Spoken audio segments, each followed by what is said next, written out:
Since we cracked Dow 35,000, the next big target we have looming over us is Dow 40,000.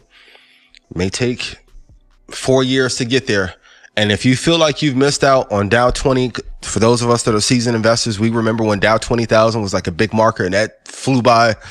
Dow 30,000 came out of nowhere. NASDAQ is at 15, easily above 15. The next mark will be Dow 40,000. If you have not invested in some of the companies in the Dow or the index itself, get ready. You have 3 or 4 years for it to get there.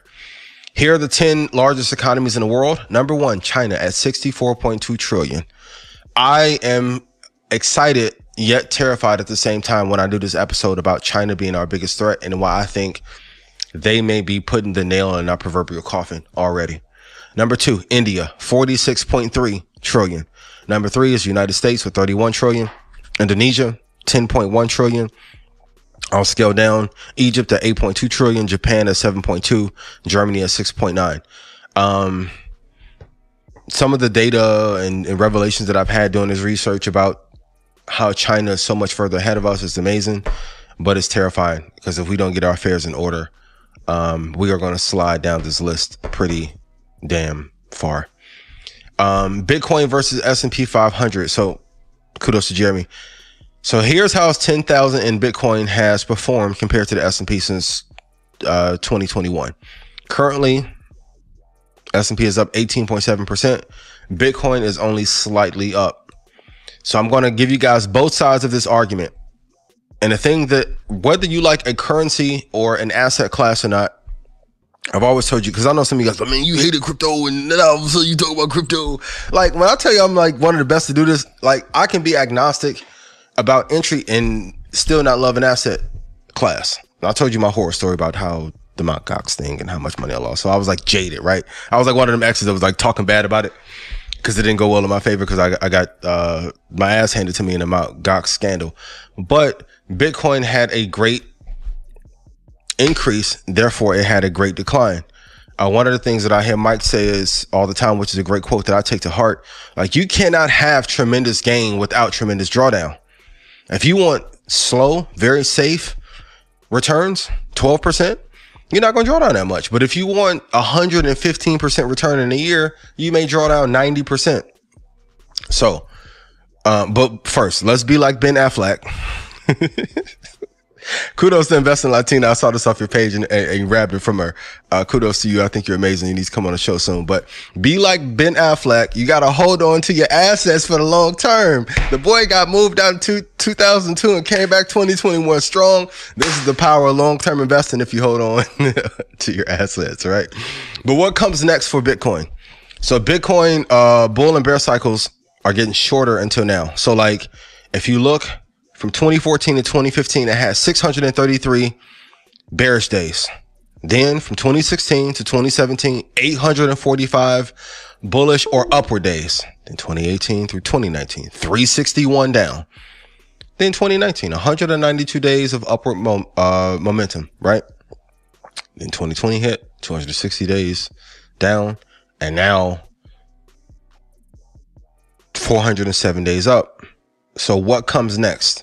After a bear cycle or bull cycle, and we're seeing that they're tending to repeat, what I would do, I would take the average. So I would add these 3 cycles up. I would divide them by 3 to give me an estimate of how many days the Bitcoin could be down. I will also take 845 plus 192 plus 407. I would divide that by 3, and that would tell me for how long in aggregate Bitcoin on average should run. Once you know that, you don't have to guess. I'm going to give you guys a tip because nobody called 28,000 before us, like to the head when it was at 50. Kudos to when Mike was on. But you need to look at Bitcoin and set levels when it drops 50%. Don't put your big majority of money there. A 50% drawdown and then 83.2% drawdown area. Because normally Bitcoin has a tendency to slap back sometimes 86%. You don't want to have the nail right on the head of that because you may not get filled. But if we ever get to a point where it draws down 83.2% and you're able to get in, and that's not how I got the calculation for 28,000, but it will help you get an edge in terms of your entries into the market. I saw this quote and I thought it was amazing. And as I'm on my journey to be better in every way, I thought this was profound and I wanted to share it. Being mean is expensive and being nice compounds. This is not an ad. I just like this guy and the site. If you go to behaviorgapradio.com or check out his IG, he has a whole bunch of like cool like charts and graphs like this. But one of the things, especially as we get older, with my birthday coming up, I'm like, man, what are like some of the 5 things that I can do to be better? Like, I want to be nice in every scenario, regardless of what a person may do to me. Because like only a person is responsible for their energy. I'm only responsible if I entertain it or how I choose to interact with it. If I choose to interact with someone or their energy, I want to be peaceful. I want to be kind. I want to be loving to them, because you never know what someone may be going through.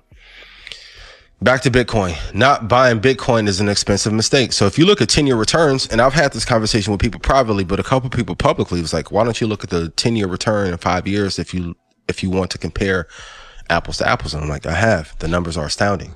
So like 1 year, Bitcoin versus S&P is 239 versus 33%.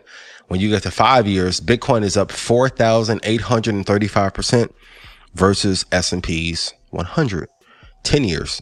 232,754% gain versus 225. So when I tell you guys like, hey, man, that 2013 being in, my God, it hurts my soul. And kudos once again to Matt Schlitt that was working at Facebook, that was telling everybody who knew about it.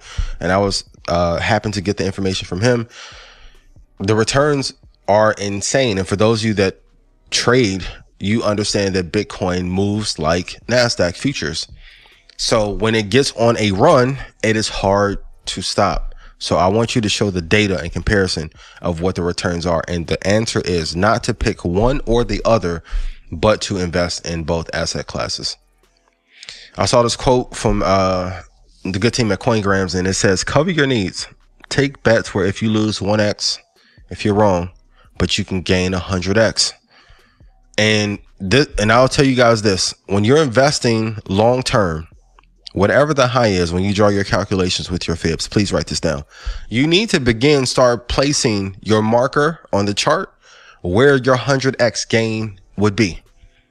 Then you need to go see, especially in tech, how many years it takes in order to hit that mark. Around that generational mark is where most companies tend to give you that 100x gain.